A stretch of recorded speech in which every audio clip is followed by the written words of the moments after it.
We have it right here in our studio. And it says, the way to right wrongs is to turn the light of truth upon them. She's absolutely correct in that. And the truth, turn the light of truth upon them. Now, over the weekend, Donald Trump, on a Saturday, went to a black church. The church is called the 180 Church, is led by Pastor Lorenzo Sewell. It's on the outskirts of downtown Detroit. Now, it was supposed to be about reaching black people. Can y'all please show the video of all the white folks who were there? We could literally, so let's see. Byron Donalds was there. Stop, freeze it. Now, let's see here. Go. I don't know if y'all can get me over here. But let me see here. Can y'all get me over here? I'm trying to see. Go start the video. Go back a little bit. Go back a little bit. Okay. All right. So come on. Hold on. No. Go on. Start from over there. Bring that. So I'm trying to. So let me do this here. So let me go. I'm trying to count here. I'm trying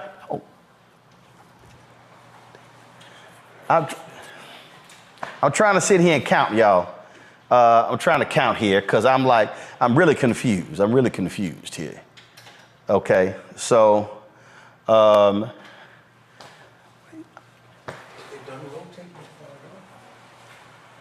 let's see here. Okay, all right. I see a black guy right here. Okay, I see a black guy right here. Let me go on back. Let me see. I don't know what the hell that was. Okay.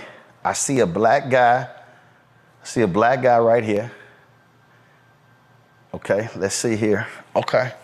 All right. Can y'all play the video again? Play it. Freeze it. Okay. Hold up. Now, here we go. I see a black person right here. Okay. Black person. Black person. I think that's a black person. Play the video.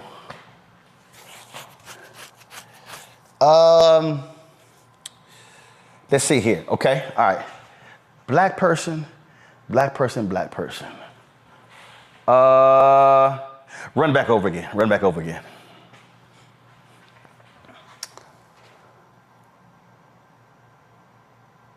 Okay, run it back over again.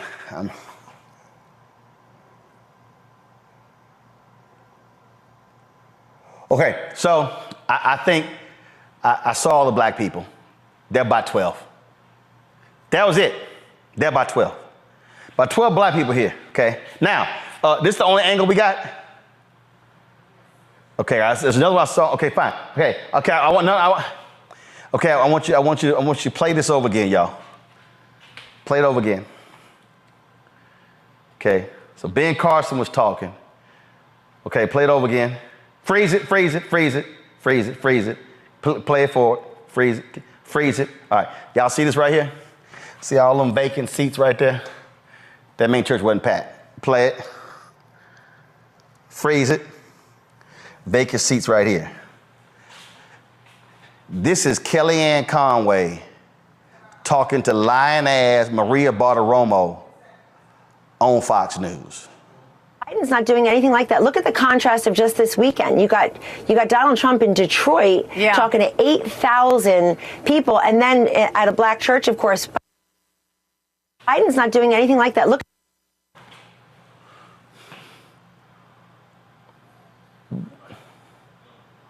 Wait, run that back. Biden's not doing anything like that. Look at the contrast of just this weekend. You got Donald Trump in Detroit talking to 8,000 people, and then at a black church, of course. Biden's not doing anything like that. Stop.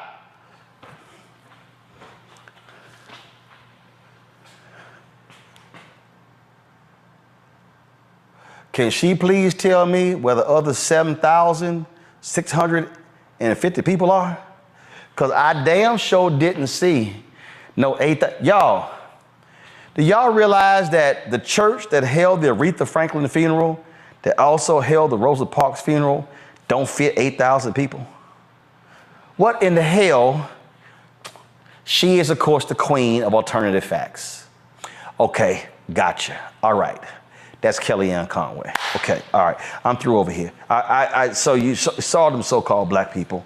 Okay, so, all right. So this thing's supposed to be a conversation, y'all. It's supposed to be a conversation about black people in this church. Okay. All right. I'm utterly confused by what was on display here. I was utterly confused by what was on display here. And now they in a church. They in a church. So I don't understand. I don't understand what the lion was. I don't understand what the lion was all about. Okay. Now play that video right there. Play that video right there. Play that video right there. All right. Pull that up. Now stop right there. Now, damn. Do y'all see? This is like some straight fake ass groupie stuff. Damn. If you gonna sit here and damn, really? What we got here? 1, 2, 3, 4, 5, 6, 7, 8, 9, 10, 11, 12, 13, 14, 15. Y'all, come on. It's 15 damn people. He literally had 15 people. I wonder how many of them are paid actors, because y'all know Trump pays for people to come to their rallies. Okay? But these fools are sitting here. Just press play. If y'all want to see some, look at this silly ass. Look at this. That's it. That's it. That's it. They found 15 of them.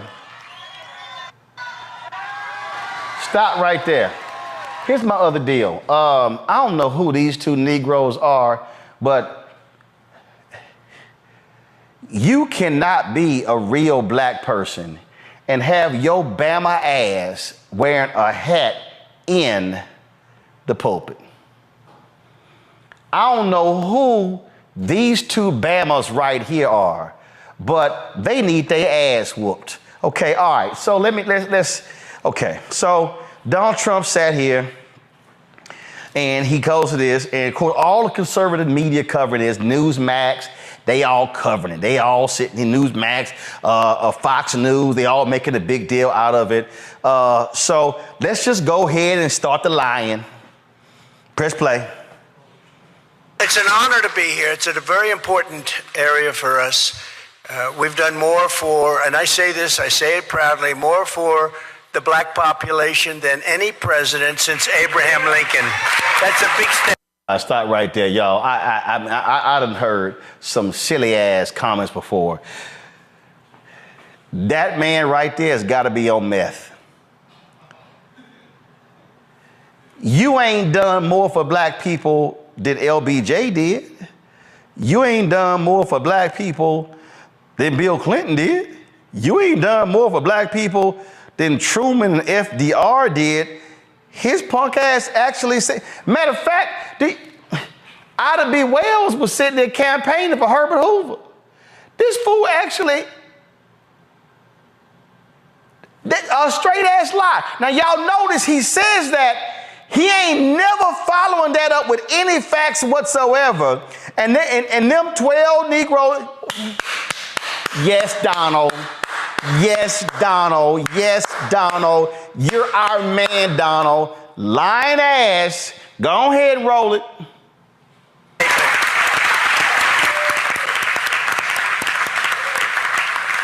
And Crooked Joe Biden has done nothing for you except talk. It's only talk. It's all talk. He gets nothing. He gets nothing for anyone who was lost. He's in Europe. He's walking around. He doesn't know where the hell he is, and he's supposed to help Detroit. I don't think so. But we receive the lowest African. Hold up, boy, we can play that lie. Let me remind y'all, Donald Trump opposed the auto bailout. It was Obama and Biden that made sure that the auto industry got bailed out. The reason there is an auto industry today is because of Obama and Biden after what took place with the housing foreclosure crisis in 2008 when the economy went in a massive tailspin. But of course, that fool would never tell you that. Oh, all that investment in Detroit all came after that as well. And so none of that stuff happens without the investment in Detroit by Obama, Biden. Those are called facts. Clearly, none of these fools knew anything about these facts. Listen to this lie. American unemployment rate and the lowest African-American poverty rate ever recorded during my 4 years. Stop right there. See, whenever you start using the word ever, that means that, oh, ever, meaning before you and after you. But the fact of the matter is, that is an absolute lie that Donald Trump. The black unemployment rate in November 2020 was 10.3%. In December 2020, it was 9.9%. In January 2021, it was 9.2%, the highest of any group other than teenagers. The source, the Bureau of Labor Statistics. When Donald Trump talks about black unemployment, the black unemployment rate under Trump was 5.3% in August of 2019. Oh, the lowest ever? That was in April under Biden-Harris. Under Biden-Harris, the low, it was 4.7%. Okay, just in case some of y'all ain't good with math, 4.7% is lower than 5.3%. So you can't say it was the lowest ever under you because that's a flat out lie. I'm just simply saying. Oh, also, Trump is also lying about the black poverty rate. The black poverty rate, lowest ever recorded since 1959, was 17.1%. When? August 2022. Who was in office? Biden-Harris. So again, right there, he lied again. Roll it. We lifted 6.6 million people out of poverty.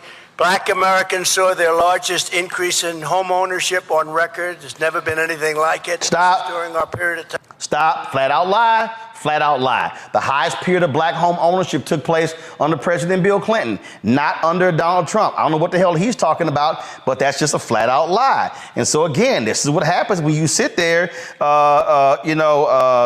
and just make stuff up. That makes stuff up. And so that's what he does. He's sitting there and just making the stuff up, just sitting here and just, let me just go ahead and, just make it up. And so, in fact, here's the whole deal, y'all.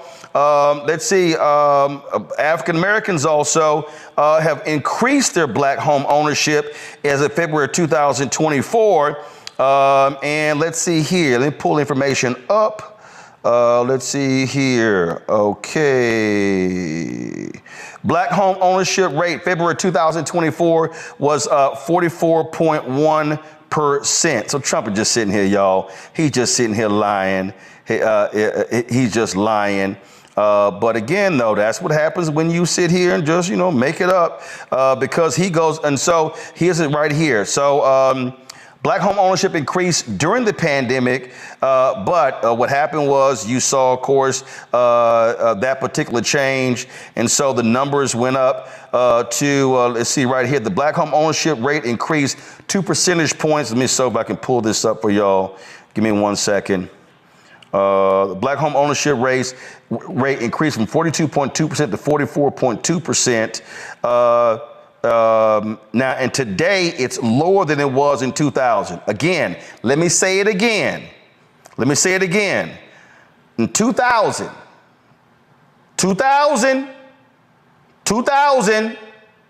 the black home ownership rate was 45.7%. 45.7. That was higher than when Trump was president. He's lying. Press play. We gave record funding to historically black colleges. Stop. Oh, hell no. Now stop. Now, we done debunked that damn lie repeatedly. You notice we gave record funding. He can never give a number. Congressman Byron Donalds can never give a number. Ben Carson can never give a number. They can never give a number because the number doesn't exist. $16 billion to HBCUs under Biden-Harris. It ain't even close to Trump. And it ain't even close to Obama. So Donald Trump is lying. That is the third or fourth lie this man has stated in this black church. Lord have mercy. I don't know what God these folks serve, but they trifling as hell. Press play. You all know that, and got great support. And I will just tell you a quick story. The heads of the colleges would come to Washington once every year, and after 2 years, I said, "Why do you guys keep coming?" And I liked them. I liked a couple of them. Really, they're friends of mine, but the whole group was very, they were just terrific people, men and women heading up the colleges. And I said, "Why do you keep coming?" Because they won't give us long-term financing. We have to come back every year. One said, and I say respectfully, he said, "They make us feel like a bunch of beggars. We have to come back to Washington every year." I said, "Well, we're going to take care of that." And I got them actually more money than they asked for by far, and we got them long-term financing. And I said, "The only thing sad is that I'll never see you again, probably. I will never meet you again." Phrase. See right there, just straight ass lying. First of all, everybody got to come to Congress every single year when it comes to appropriations to seek additional funding. And what he said there is an absolute lie. It's just a flat out lie. The program that he's talking about is a very specific program that he zeroed out of the budget. It was Congresswoman Alma Adams who had to put back in the budget. It was the work of Congressman Bobby Scott and the CBC that got that particular program passed as a $250 million program, and $91 million of that goes to HBCUs. HBCUs get way more money, billions from other programs. So y'all, he just straight ass lying. He's straight lying. So that's the specific program he's talking about. And as Dr. Walter Kimbrough, two-time HBCU president, laid out, that man straight up is lying about that because his budget zeroed it out. Press play. Got used to meeting. I kept saying it. Then after a couple of years, I said, "Why do you have to keep coming back? I mean, he said, "We've been doing this for a long time, for 20 years, I guess." The one gentleman said he was here 20 years. He's been doing it for 20 years. Phrase. I said, "That's..." Phrase. Again, he's lying. It's a program that was created under President George W. Bush. It was continued under President Obama. And then, of course, it happened there. So please, stop sitting here lying. Anyway, he's just he's a liar, and he's sitting in that church lying, and those Simple Simon Negroes are allowing him to play them with the lies. Press play. Not right. And they do a very important job and a great job. And so I got you long-term financing, and I think all of them are voting for Trump. I don't know. I can't say maybe, but I'd say 99% of them. And if they aren't, I don't know what the hell the other side did, but we'll start an investigation. I'll tell you what the other side did. They actually gave $16 billion. They forgave more than $1.5 billion in loans to them for construction. So we could go on and on and on. Donald, do you really want us to pull the numbers out? See, y'all, this is why you can't let politicians come in front of you and say stuff without any data. He did not give a single number. He did not say, "Oh, I gave 8, 10, 20 billion dollars," because he can't. Because you know what? He only been to HBCU one time, and that was a damn accident. Press play. The hell the other side did, but we'll start an investigation or something, okay? We passed historic criminal justice reform, something that they've been after, people have been after for mostly the black community for years and years. And to get it done, they needed me. And as you know, President Obama tried. Biden doesn't even try. Well, he doesn't have to because we got it done, but we're going to get it improved. But President Obama tried, was unable to get it done. You needed conservative votes, and I got conservative votes, and we got criminal justice reform done. Let me remind everybody what happened. First of all, under Obama, Democrats made a bad miscalculation. They actually felt they could have gotten a stronger bill once Hillary Clinton became president, and so they stalled that particular bill. That's what happened. Two, it was pursued, but remember, Democrats controlled the House in 2017. It was Congressman Hakeem Jeffries, Congressman Cedric Richmond, Congresswoman Sheila Jackson Lee, members of the House Judiciary Committee who drove the First Step Act through. Don't forget. Now, did you have conservative support? You actually had that, because I met with Jared Kushner to go over what was their particular plan about this at the White House for more than an hour. But let me tell you what happened. When the First Step Act went to the United States Senate, it was Senate Democrats, Senator Dick Durbin, Senator Kamala Harris, Senator Cory Booker, and Republican Senator Chuck Grassley, who chaired the Senate Judiciary Committee, who said this bill is weak, it needs to be strengthened, and that's actually what happened. Of course, Trump is taking credit and a lap dance, a victory lap for this, but the reality is that wasn't the case, and so without Democrats, there is no First Step Act, so he didn't get it. It was passed by Democrats in the House. Those are what we call facts. Press play. Nobody else could have done that.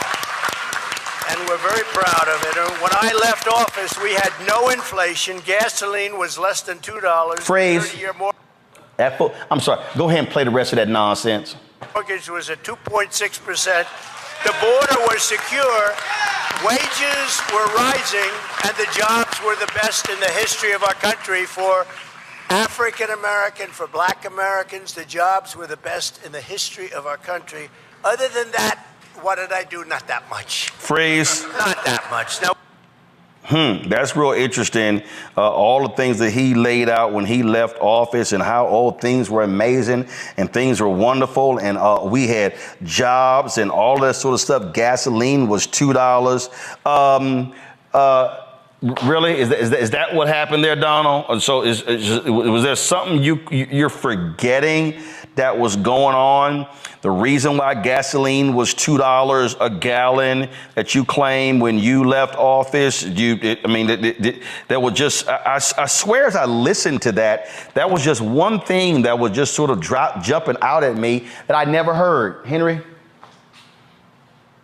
Watch the press will put No, that Henry. Do that. iPad. COVID! Wasn't nobody driving when you left office. Of course, gasoline was low. And the unemployment rate was through the roof when you left office. The man is flat out lying, y'all. He's lying. Press play. In the history of our country. Other than that, what did I do? Not that much. Freeze. Fact of the matter is, the economy that we have is we've had the most consecutive months of unemployment under 5% since the 1960s. Since the 1960s. He's lying. He's straight ass lying. Press play. Not that much. Now watch, the press will put that on. I didn't do that much because they're bad people. You know, they're bad. That's why they're the fake news. You have the same problem that I do. They're fake news. No, fake news is everything that fool just said. And they said, yeah, yucking it all up, allowing that fool to lie. Then, of course, there were some questions that were being asked.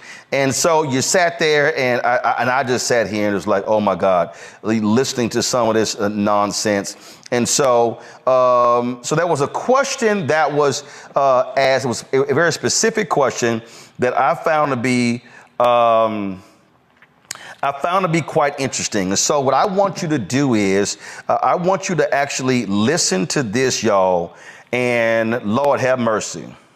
Community is disenfranchised, we're marginalized, we're pushed aside.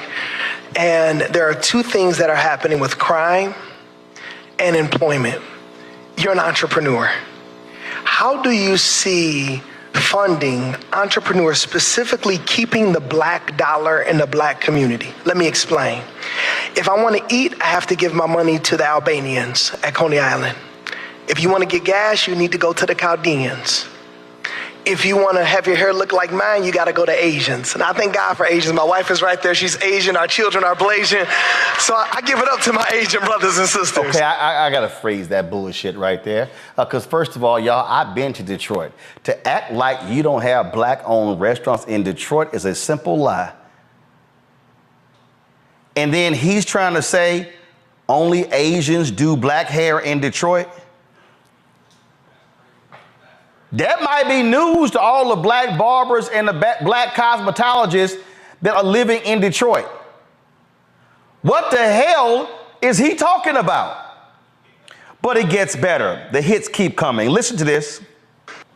But we don't keep the black dollar in the black community. You're an entrepreneur. What does it look like for black entrepreneurs to be able to get the resources they need so we don't look for a handout, but a hand up? Okay, now, right there, you heard him say, what does it look like for us to get the resources for black entrepreneurs? That was the question. Keep going. And you know, and we talk about this, you have a lot of dollars in the black community and they don't keep it. I think one of the biggest problems that I see is the crime. They have to stop the crime. If they stop the crime, you're going to see more and more stores sprout. And we're losing them in other communities too, where there's crime. You see empty stores, you see them all over. They see big stores they moved in 10 years ago. They spent millions of dollars to build it, and now they're leaving. And these are not necessarily black communities. In many cases, they're not at all. But with his crime, there's empty stores, and you don't keep the money. So I think the biggest thing we can do is stop the crime. We're going to stop the crime. We have to let people feel free and be able to walk outside and not even think about being mugged or hit or shot or anything. And, you know, one of the examples, I see the love in this church. It's incredible what you've done. You've done an incredible job. I would like to ask if you could final out with a prayer. Is that okay? I don't want to get you by surprise here. Okay, I don't want to get you by surprise. How about your ass surprise us and answer that damn question? See, y'all notice Donald Trump's answer to anything black is crime. Donald Trump thinks black people are thugs. There are black people and there are black neighborhoods that don't have high crime rates. But see, the idea of black entrepreneurs, okay, really? So black tech company owners always live in the high crime areas, black law firms, high crime areas, black engineering companies, black architecture companies, black-owned media companies. We can go on, black bond companies. We can go on and on and on. But for Donald Trump, oh, yeah, crime. That's how he thinks about black people. Crime. But let me also remind y'all, this pastor didn't say nothing, though, about Donald Trump, how he was attacking black people in Detroit in 2020, calling them essentially thugs and saying how they rigged and stole the election, how he called out the two black women in Fulton County as well. Y'all, I'm sorry, we didn't forget that. Remember when the head of the Michigan Republican Party said we should count all the votes in Michigan except Detroit? See, we ain't forgot none of that stuff.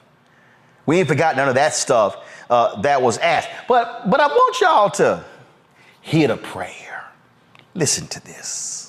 Because this was not, but I've heard so much about you and so many great things, and it's such an honor to be here. It's such an incredible honor. And with so many of my friends that are political leaders that are really going places, and he is on the list, by the way, and I don't know if he's going to make it, but he's on a list of a few people, right? Not too many people. Would you like to be VP?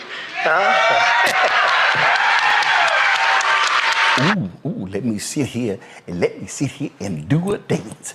Do a dance, cause Uncle Daddy Trump asked me to do a dance in Detroit. Silly ass.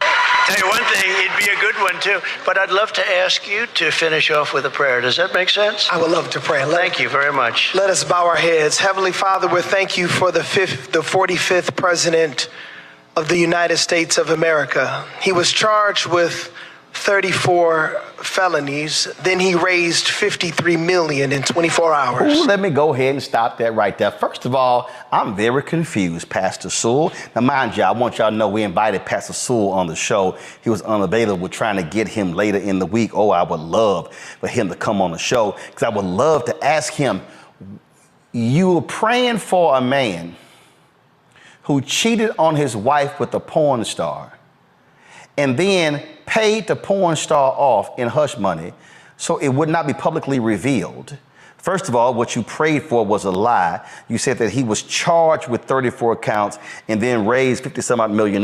No, he was convicted of 34 counts and then raised the money. See, the conviction part was left out there. But go ahead with your prayer. And he has the potential to be the 47th president of the United States of America. You have protected him from things seen and unseen. You have protected his family. We pray for his wife, his children. Father, we ask that late in the midnight hour that you would speak to him. We pray that you might visit him. Now, hold on, let me just roll this back a little second here. Now, let me explain something to y'all how this is done with black people. Father, we ask that late in the midnight hour that you would speak to him. Let me find it right here. We pray. Okay, see right here, y'all. See, this right here when you know he's a fake ass Christian. Okay, everybody know. Everybody know. When you praying, what does everybody do? Panel in unison? Bow your head. You bow your head. Mm-hmm. That's what you do. No.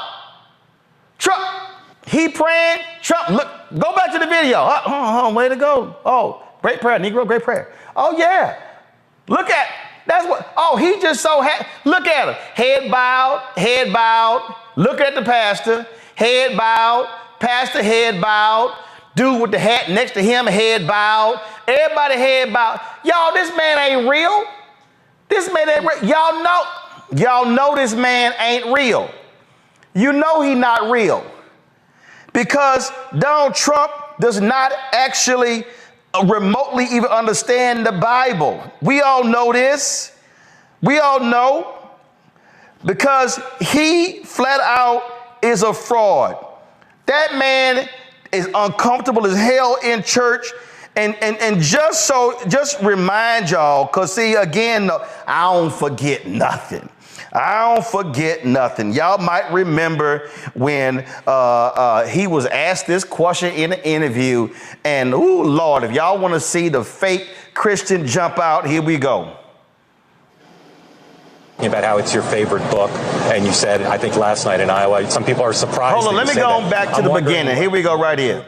Okay. You mentioned the Bible. You've been talking about how it's your favorite book, and you said, I think last night in Iowa, some people are surprised that you say that.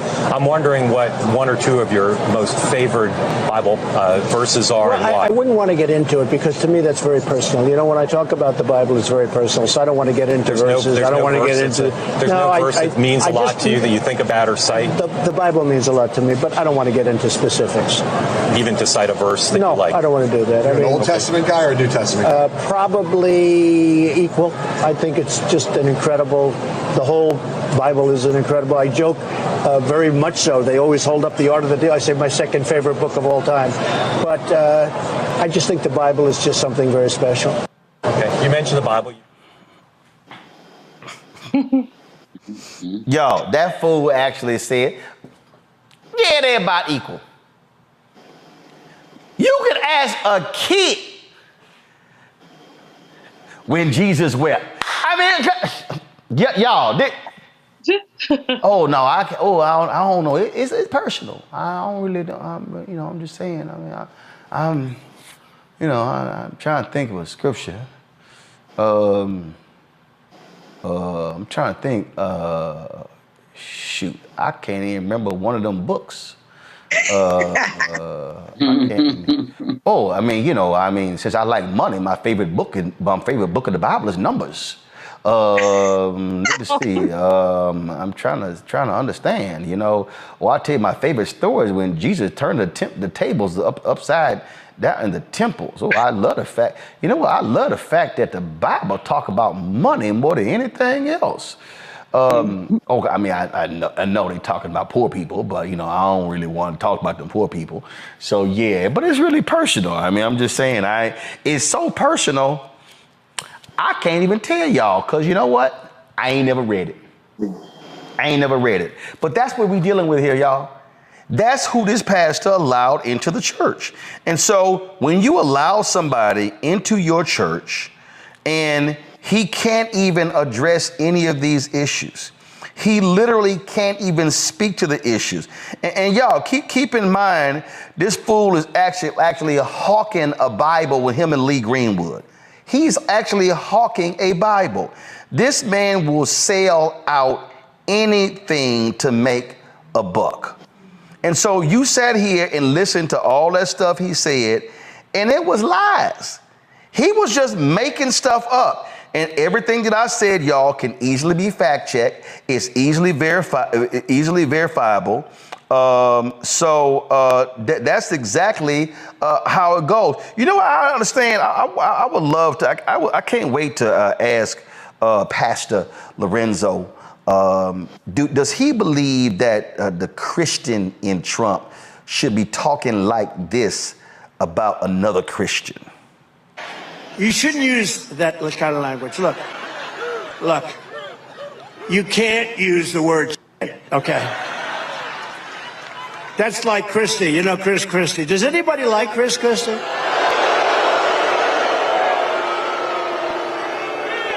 Good. So I was in New Hampshire and he was fighting. You know, he's like totally unhinged.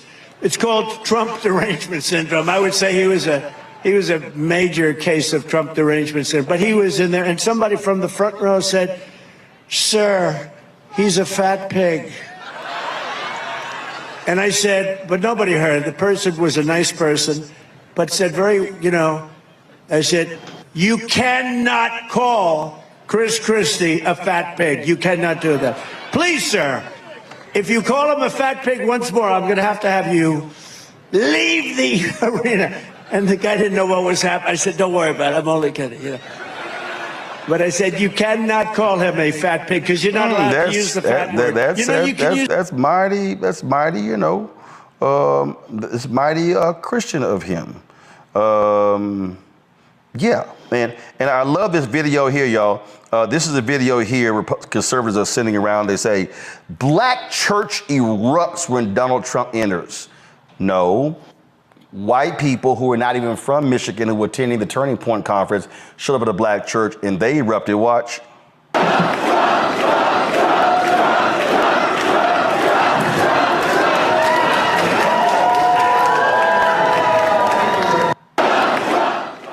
I mean, right there, y'all. If y'all had any confusion whatsoever about who was all there, then you now understand. Do y'all also, did y'all know this? You know, I'm just saying, you know, this guy here, this Texas preacher, this guy right here. Did y'all hear that Robert Morris announced that, you turn the audio up. We are about to bring tremendous progress to a problem that's been here for a long time. So this pastor, thank you for this administration. So this pastor right here, y'all, admitted that, when he was 21 years old, he was sexually molesting a 12-year-old girl. And yep, he's one of the faith ministers standing with Donald Trump. So would have loved to have that actually been asked. And so you got, look, is this new? So we got to check this here out, you know. So just so we understand what's going on here, y'all. What we're facing is a man who is deranged. Trump sat there, and this is the illusion. This is the illusion of inclusion. They hate DEI, but they love to trumpet and just walk black folks through like they are zoo animals and put them on a parade standing with Donald Trump. Y'all, he lied. He lied about black poverty. He lied about HBCUs. He lied about black unemployment. He lied about black home ownership. And if you are black and you are considering voting for this man, he don't give a damn about you at all. It is a flat out lie. And what we saw Saturday was lapped up by all these white folks, Julian, who claim, oh no, this was wonderful. Look at the black people for Trump when it wasn't number 15, maybe 18 black people in that whole church. But Kellyanne Conway said it was 8,000. Well, she can't count any more than he does. Remember what she said. You have your facts and I have my facts. So her facts were that the church was overflowed with black people. Your camera says a totally different thing. This whole thing is just amusing.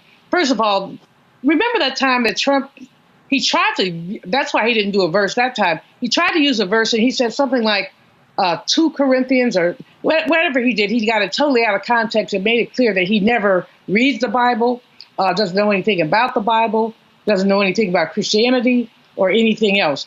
Shame on that pastor. How would he let his church be used like that? You got, 3 black people on the panel, or the pastor and 2 black people on the panel, and some Latino-looking lady, but do you have any black people in the audience? He allowed himself to be used. That's all. But again, this is what the 45th president does. He uses people. He lies. I mean, the litany of lies is so long. He lies, and he just basically has no principles. But there are black people, some, not many, but some, who allow him to get away with that nonsense. It's disgusting. That's all I can say. It's disgusting. Congo?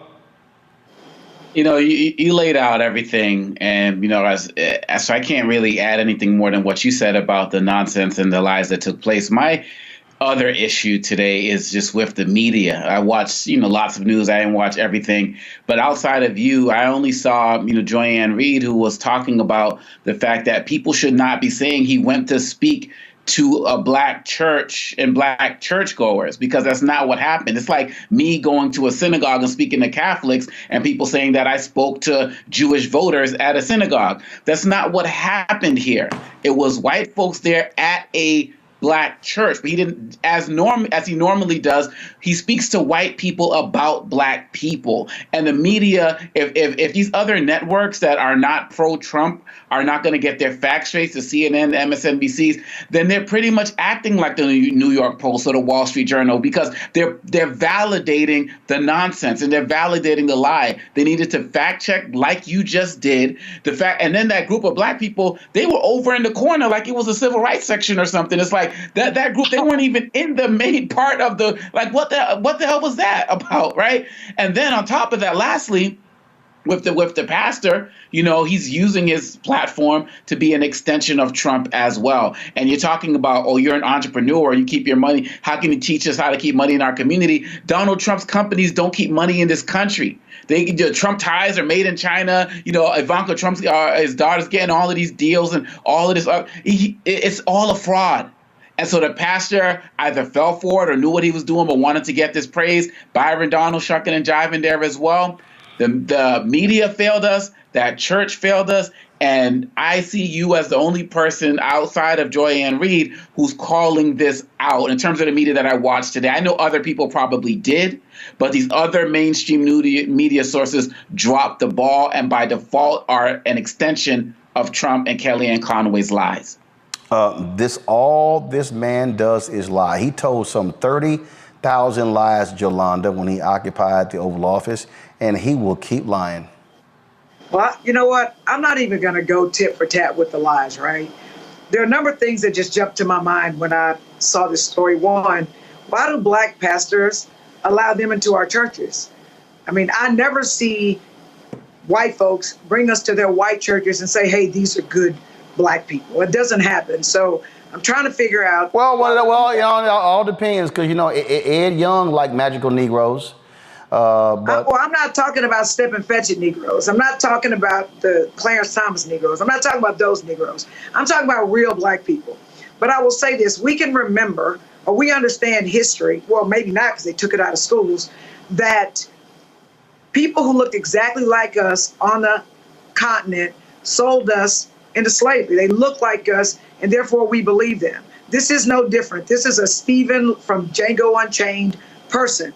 Something else I want to say is that Trump should have been doing confession. He damn sure shouldn't have been preaching at all. And some of the biggest devils are in church. I think this is a prime example of it. It makes me sad that religion has been the opium of us, even to get through slavery, yet we're allowing our churches to be pimped. When I looked at the black people in the church, I saw the girl with the big white ribbon. I mean, we don't wear stuff like that. I saw the lady with the, I almost felt like she had dip-de-doo putting it on for the baby girls to lay down. I mean, they literally are stereotyping us. They're caricaturing us. The black people that they had, the few black people that they had in that church, look like the people who they always put us on TV looking at. So I'm really sick of these step and fetch it Negroes. And whenever Trump's mouth, his lips are moving, or Kellyanne Conway's lips are moving, it's like, you know, they're lying. Whenever he says never or ever with no facts, he just lies. And my question is to us, to black people, this is for us. Are we going to just let him come in and like pee on us, tell us it's raining, and us going to believe it? That's what I don't understand. But going back to what we talked about before, Roland, I really think it's important that the black media tell the true story, and that costs money. I mean, they pay white media to do stuff, and evil thrives when good people remain silent. So the white media not calling out the lies is a problem, which again is why I respect you so much, because it takes courage to do right when it's so easy to do wrong and to speak truth to power, and you do that.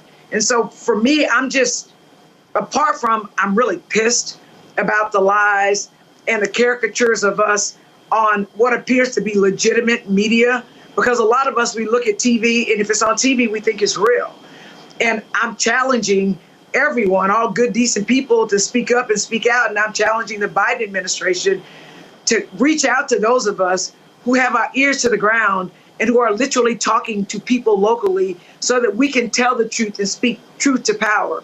Because as long as they're going with the headlines, Trump speaks at Black church, that's BS. And again, I firmly believe this. I've said this long before I was on this particular segment of your show. Black churches need to stop opening their doors to white politicians. I believe we should treat them like they treat us. When they start opening their doors to us, and I mean people talking about real black problems and real black issues and saying, hey, this is a legitimate issue. This is a black person that's fighting for this. White people, please vote for them. When they do that to us, we need to do that. But we have far too many pastors in the black community is that they give us a shiny penny and we'll take it. And we'll bring them around and we'll validate them. And I think we as black people, we've got to do better. We cannot wait on white people to save us. We've absolutely got to save ourselves through black elected officials who are down with our communities, through black media, through black radio, through black newspapers, through black podcasts, through black campaign consultants, through black pollsters, through black organizations that fight for black people legitimately. Because something else that the white media does not do, they don't poll us right. They are always wrong. They said the same stuff about President Obama. He was going to lose his reelection. And they kept having these buffoons on TV talking to us saying, oh, he ain't never did nothing for black people. And I'm trying to figure out where you find this Negro. Because every black person I know understood that things were better. So they go and they find the least of us and they promote them. And then we listen. Y'all, everybody that's our kinfolk ain't our kinfolk. Well, and that's why. Listen, I can't control what those folks do. I've had people hit me up and say, man, I wish you were on Urban View on Sirius XM, taking Joe Madison plays. I wish you on MSNBC, wish you on it. I say, yo, I can't book myself. If somebody calls me, I'll answer the call. But what I do know is there's going to be one place where between now and November, we're going to show you contrast. It's going to be based upon facts. We're going to say, this is what Biden-Harris has done. This is what Trump's proposing. This is what he did when he had the power. And so when this pastor here was talking about Trump's platinum plan, that was a fraudulent plan. It was totally fraudulent. Why? Because he threw it out there late October when he had 3.5 years to do it. He had no intention. He had no intention of doing anything for black people. And then the fact of the matter is here. He later complained about the First Step Act because he complained. He's like, well, I shouldn't have done it if it wasn't going to get me black votes. Yeah, he did that. So we're going to do this here, and we're going to keep informing our people, and we're not going to fall for the okie doke, and we're going to let y'all know exactly what's important here, because every time this man lies, we're going to call his ass out. And every time somebody black allows this man to lie in their presence, we gonna call him out. That's why every time Senator Tim Scott lies about Trump and HBCU funding, I blast his ass.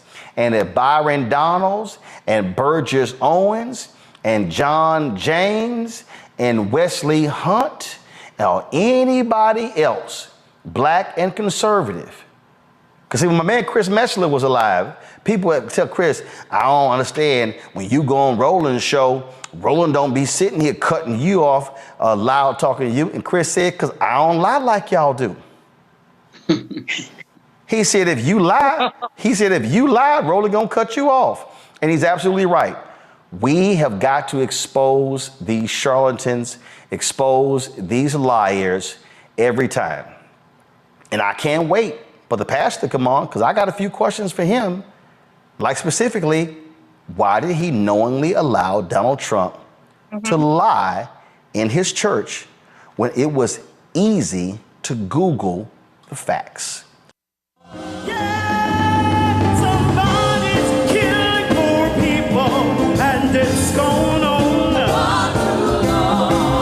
When COVID happened, poor people were dying at a rate already of 800 people a day.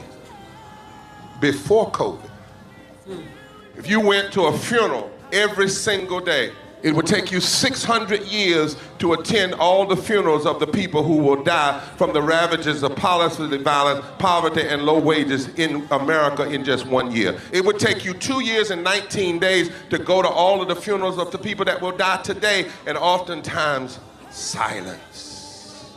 Nobody talks about this political genocide, but we are determined today to remember their death and be a resurrection of voting power and voice power like never before. Economic justice and saving this democracy are deeply connected. We, as a nation, must listen to the demands of the poor, who are pushing and will continue to push political candidates and elected leaders to lift from the bottom so that everybody can rise. We are the poor, the marginalized, and the underpaid. And we are taking one step forward to say that everybody has a right to live. Poverty is not the fault of those who are impoverished. It is caused by those who make the policy. There are over 135 million poor and low-wage, low-income people in this nation. The biggest block of potential voters by far is low-income, low-wage voters. I can't afford medicine. Sometimes I have to skip because of the cost. The farm worker community is tired of the violence imposed upon us by greed, exclusion, and denial of basic human rights. Those folk that represented by that casket, poor and low-wage workers who are the most moral people in this country because they go to work every day believing, even though going to work is hazardous to their health. I'm tired of working 70 to 80 hours a week and still not have money for the necessity of bills. I'm tired of getting sick and not being able to go see the doctor. Having to make a choice to pay between rent or the light bill or food or clothes. You cannot claim to care about families and a culture of life and then do everything in your power to rob people of equal access to resources and to force them to live in poverty. Leadership of both parties had waged war on poor people and low-wage workers. And this government has treated people experiencing poverty, including their military families, with disdainful, deliberate, malicious neglect. So the truth is that my son died from poverty. We refuse to accept poverty as the fourth leading cause of death. The fourth leading cause of death in this, the richest country in the world. We march today for our children and the generations to come. And we need to do it with the loudest voices possible, the biggest actions possible. We will voice our demands and register our vote. When we stand up and when we stand together, things change. There is the electorate that is, and then there is the electorate that should be. 34 million eligible poor and low-income voters did not vote in 2016. If just 20% of those voters in swing states were mobilized around an agenda, they could change the political outcome of every election. So we're launching the most massive voter mobilization and turnout campaign in history of poor and low-wage voters, allies, and religious leaders. People are dying, but we know it doesn't have to be this way. And so we are calling on everyone to join us in this Poor People's Campaign, a national call for more revival. We are here, we will be seen, we will be heard, and our power will be felt. We don't need to be an insurrection. We are a resurrection that will be felt across this country. Are you ready? Ready? Ready? Ready? We are a resurrection, and we are ready. And